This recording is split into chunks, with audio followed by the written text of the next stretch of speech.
నెల్లూరు జిల్లా ఏఎస్పేట మండల కేంద్రంలో ఐయుఎంఎల్ పార్టీ రాష్ట్ర ప్రధాన కార్యదర్శి సమావేశం నిర్వహించారు। ఈ సందర్భంగా ఆయన మాట్లాడుతూ రాష్ట్రంలోనే అధికార పక్షం ప్రతిపక్షం రెండును బీజేపీకి విధేయులైన పనిచేస్తూ రాష్ట్ర ప్రజలు మన ప్రాణాలతో చెలగాటం ఆడుతున్నారని, వైసీపీ ప్రభుత్వం బీజేపీ కనుసన్నలలో పనిచేస్తూ రాష్ట్ర అభివృద్ధిని తుంగలో తొక్కి కాలం వెళ్ళొచ్చిందని తెలిపారు। ప్రశ్నిస్తూ దాడులు కేసులు బనాయిస్తున్నారని తెలిపారు।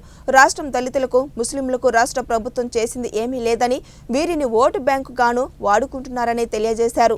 అలాగే మౌజన్లకు మసీద్ ఇమాములకు ఇస్తామన్న శాలరీస్ కూడా సరిగ్గా ఇవ్వడం లేదు।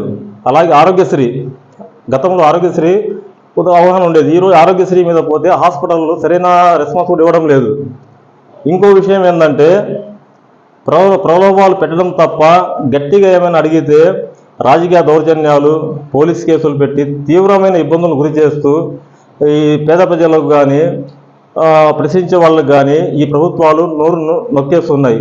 కాబట్టి ప్రజలారా మీరు ఆలోచించండి, రాబోయే ఎలక్షన్లో మనం గట్టిగా ఓటుతోటి బుద్ధి చెప్పగలిగితేనే ఈ అవినీతి ప్రభుత్వాన్ని మనం అంతం చేయవచ్చు। లేని పక్షంలో రాబోయే రోజుల్లో మనమే దీనికి తగిన మూల్యం చెల్లించవలసి వస్తుంది।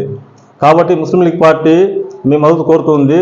రాబోయే ఎన్నికల్లో ముస్లిం లీగ్ పార్టీ ఓటు వేసి మీరు గెలిపిస్తారని ఈ పార్టీ కోరుకుంటున్నది।